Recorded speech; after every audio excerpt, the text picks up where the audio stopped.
নমস্কার বন্ধুরা, আমি মনীষা। তোমরা দেখছো লেডিবং কিচেন। তো আজকে আমি তোমাদের সাথে একটা ব্লগ শেয়ার করছি। সারাদিনে দোকান বাজার ব্যাঙ্গালোরে লাইফস্টাইলটা ভাবলাম আজকে একটু তোমাদের সাথে শেয়ার করি।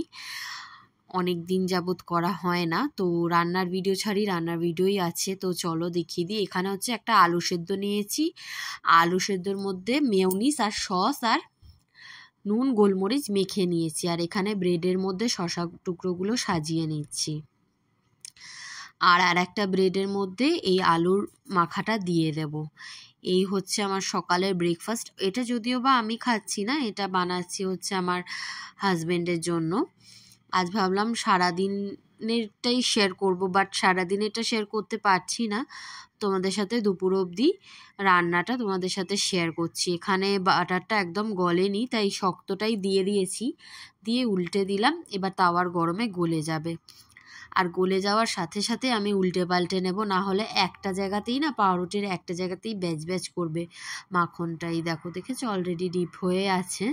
তো এরকমভাবে আমি একটু ঘুরিয়ে ঘুরিয়ে সেঁকে নেব। এটা হচ্ছে খুব ইজিভাবে এই স্যান্ডউইচটা বানাই।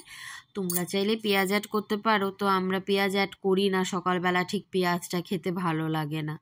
তো এই হচ্ছে হাজব্যান্ডের ব্রেকফাস্ট, আর আমি আমার ব্রেকফাস্টটা নিয়ে নিচ্ছি। গতকাল বানিয়েছিলাম হচ্ছে চানা, আর পরোটাও ছিলই। তো ওগুলোও তো খেতে হবে। আমার একটু আবার ইন্ডিয়ান খাবারই ভালো লাগে, যতই ব্রেড ফ্রেড হোক না কেন। এগুলো মানে একটু রুটি পরোটা মুড়ি এগুলোই খেতে ভালো লাগে সকালে নাস্তায়। তো আমি এটা নিয়ে নিচ্ছিলাম।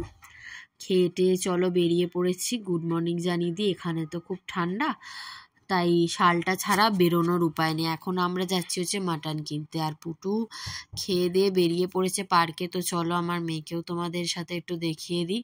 এই হচ্ছে তার বন্ধুরা। এখানে দেখছো সবাই সোয়েটার টুপি জ্যাকেট পরেই আছে।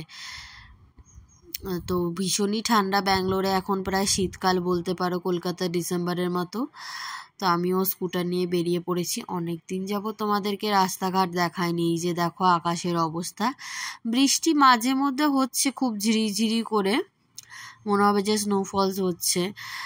আর এই এমনি গাছপালা আমাদের এই দিকটায় বেশি, ব্যাঙ্গালোরের সিটির তুলনায় আমাদের এই দিকটা ঠান্ডা বেশিই থাকে সবসময়। একটু মানে টেম্পারেচার কমই থাকে। তার মধ্যে জুন জুলাই মাসে তো এখানে বেশ ভালোই ঠান্ডা পড়ে যায়, যেহেতু ফাঁকা ফাঁকা, বেশি জনবসতি নেই, মানে খুব বেশি বাড়ি ঠাড়ি থাকে না, নেই এখানটা, একটু ফাঁকা এরিয়া, তাই হাওয়া ঠান্ডাটা বেশি। এই যে এখানে মাটনের দোকানে চলে এসেছি। আগে বলে দিই, যারা ভেজিটেরিয়ান তারা প্লিজ কিছু মাইন্ড করো না, যেহেতু এটা আমার ব্লগে একটু দেখানোর রিকোয়েস্ট ছিল, তাই জন্যই দেখাচ্ছি বাজার দোকানটা। তাও বেশিক্ষণ দেখাতে সাহস পেলাম না। মাটনের দোকানে একটুখানি দেখালাম। তো মা এদিকে ঘরে পেঁয়াজ আদা রসুনের জোগাড়টা করেই রেখেছিল। মা আছে, এই একটা সুবিধা। নয়তো যেদিন মাটন হওয়ার থাকে তো আমি আগের দিনে রসুন আদার জোগাড়টা করে রাখি। দেখো মাটন এখানে 1 কেজি নিয়ে নিয়েছি। আর মাছও কিনেছি। মাছ কেনার দোকানটা দেখালাম না, আমার মানে ঠিক ভালো লাগছিল না, জায়গাটা অতটা পরিষ্কার পরিচ্ছন্ন ছিল না, তাই ভাবলাম যে দেখানোটা উচিত হবে না, তাই আর দেখাইনি মাছের দোকানটা। মাছও কিনে এনেছি। আর এগুলো মা জোগাড় করে রেখেছিল। এখানে রসুন আর পেঁয়াজটা চলো বেটে নিই। মাংস কিছুটা সরিয়ে রেখেছি, মানে এখানে 600 গ্রাম মতো রান্না করছে, বাকিটা সরিয়ে রেখেছি আমি একদিন বিরিয়ানি বানাবো বলে। এটা হচ্ছে রবিবারের ব্লগটা। এখানে দই হলুদ আর ওই পেঁয়াজ রসুন বাটাটা দিয়ে ভালো করে এটা মেখে নেব, মানে দুবেলার হয়ে যাবে এরকম। টা নিয়েছি। আর বাকি বিরিয়ানিতে তো বেশি মাংস লাগে না, তাই বেশিটা তুলে রাখিও নি। চুনো এবার ভৌ ভৌ করছে, ওর আওয়াজটা চলে এসছে, তার জন্য কিছু মাইন্ড করবেন না। তো বাড়িতে কুকুর থাকলে এরকম আওয়াজপত্র আসে। তো এটা ভালো করে মাখিয়ে ঢাকা দিয়ে রেখে দেবো 1/2 ঘন্টা। ততক্ষণ আমি এইদিকে জোগাড়টা করে নেব হচ্ছে মাছ টাছগুলো ধুয়ে। এখানে কাতলা মাছটা নিয়েছিলাম। মাছের জায়গাটা আর দেখায়নি, বললাম অতটা ফ্রেশ পরিষ্কার জায়গা ছিল না, তাই আর দেখায়নি।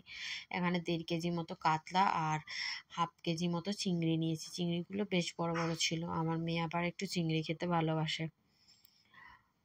তো এই হচ্ছে চিংড়ি। এইগুলো মাছগুলো ধুয়ে নুন হলুদ মাখিয়ে আমি স্নানে গেছিলাম। এদিকে মাকে বলেছিলাম মাংসের আলুটা ভেজে রাখতে। আর ওদিকে মাছের ঝালটাও করে রেখেছে। চিংড়ি আর কাতলা একসাথেই ঝাল করে নেওয়া হয়েছে, যেহেতু 5 পিস মতো চিংড়ি রান্না হবে, 4-5 পিস শুধু মেয়ের জন্য, তো ওইটুকু তো আলাদা করে আর রান্না করা যায় না, তাই কাতলার সাথেই একবারে ঝাল করে নেওয়া হয়েছিল। আর এখানে খুবই কম তেলে আমি পেঁয়াজটা ভাজছি, দিয়ে দেবো হচ্ছে চর্বিগুলো। চর্বির তেলেই মানে মাংসটা রান্না হয়ে যাবে, ওই জন্য তেলের মধ্যে কড়াইতে আগে চর্বিটা দিয়ে দিই যাতে গলে যায়।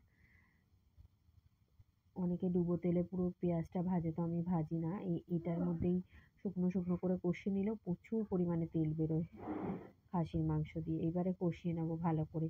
দিয়ে দিয়েছি 2 চামচ ধনের গুঁড়ো, 1 চামচ জিরের গুঁড়ো, 2 চামচ লঙ্কার গুঁড়ো। গতবারে মাংসটা বেশি ঝাল করতে পারিনি, যে এবছর বলছি সরি, এবারে মাংসটা বেশ ভালো করে ঝাল করে করবো। এই দেখো চর্বিটা গলে কত তেল বেরিয়ে এসছে সাইড দিয়ে। আর এখানে দিয়ে দেবো একটা টমেটো কুচি, দিয়ে ভালো করে কষাবো। আর এখানে অ্যাড করব হচ্ছে সানরাইজের মিট মশলা। আগে অ্যাড করতাম না, স্বাদ আমি কিছুই তফাৎ বুঝি না, কিন্তু তাও যেন মনে হয় যে না দিই একটু ভালোই হবে। দিয়ে দিলাম একটু লবণ, একটু না মানে একবারে স্বাদ মতো লবণটা অ্যাড করে দিয়েছি। আর দিয়ে দেবো হচ্ছে আদা বাটা। আদাটা আমি রসুন পেঁয়াজের সাথে বাটিনি, আদাটা তখনও ছাড়ানো হচ্ছিল, তো তাই জন্য আদাটা একবারে লাস্টে দিলাম। দিয়ে ভালো করে কষিয়ে নিয়ে এবারে কুকারে আমি ট্রান্সফার করে দেবো। কুকারেও গরম জল করে আমি দিয়েছি, মাংস অবশ্য করেই গরম জলে সেদ্ধ করবেন। এই কষিয়ে রাখা মটনটা এবার কুকারে ঢেলে দেবো। একবারে ঢেলে দিলে সাইডগুলো নোংরা হয়ে যায়, ছিটকে পড়ে, তাই আমি হাতায় করে করেই দিই। আর কুকারে আগে অবশ্য করে জল দিতে হবে, নয়তো মাংসটা তলায় ধরে যাবে। এরপর কুকারের ঢাকনা বন্ধ করে শুধু মাংসটাকে 2টো সিটি দিয়ে নেব। তারপরে ভেজে রাখা আলু দিয়ে সিটি দেবো। যদি আলু আর মাংস একসাথে সিটি দিতে যাই, তাতে করে কি আলুটা গলে যাবে, আলুটা আগে গলে যাবে আর বা ফেটে যাবে। মাংসটা সেদ্ধ হতে তো একটু বেশি সময় লাগে, তাই আগে 2-3টে সিটি এমনি মাংসে দিয়ে দিই, তারপরে আলু দিয়ে একটা সিটি দিই কি 2টো সিটি দিই। যখন যেরকম মাংসটা গলে যায় সেই পরিমাণ অনুযায়ী পরে আলু দেওয়ার পরে সিটিটা দিই। তো এখানে মাংসটা গলেছিল, আর একটু গলতে হতো, তাই 2টো সিটি দিয়েছিলাম। এই যে মাটন রেডি, নামিয়ে নিলাম। লাল ঝোল। আর এইটা চলো দেখিয়ে দিই, ডালটা আগের দিনের করা ছিল। এটা হচ্ছে কাতলা আর চিংড়ি মাছের কালিয়া, পটল ভাজা, ডাল আর স্যালাড বানিয়েছিলাম। বেশি কিছু বানাইনি, অনেক বেলাও হয়ে গেছিলো। স্যালাড আর লেবু ছিল। এই হচ্ছে আমাদের রবিবারের মেনু। তো ভিডিওটা যদি ভালো লাগে আমাকে সাবস্ক্রাইব করো, পাশে থেকো। আজকের মতো টাটা বাই। কেমন হলো জানিও, কমেন্টের অপেক্ষায় রইবো। আর তোমরা কে কোথা থেকে দেখছো অবশ্য করে জানিও।